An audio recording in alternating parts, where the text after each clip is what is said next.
నవంబర్లో జాగ్రత్తగా ఉండాల్సిన రాసులు పార్ట్ 1. మీకు శివుడి అంటే ఇష్టమైతే ఓం నమః శివాయ అని కామెంట్ చేయండి.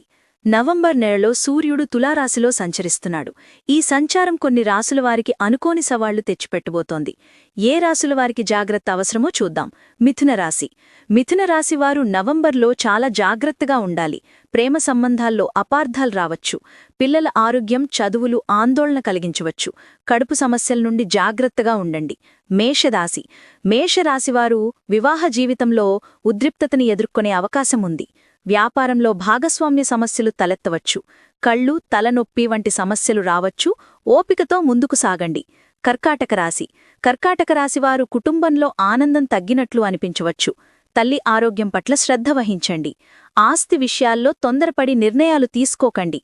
ఇవి మొదటి 3 రాసుల ఫలితాలు. మరిన్ని రాసుల జాగ్రత్తల కోసం పార్ట్ 2 చూడండి. వీడియో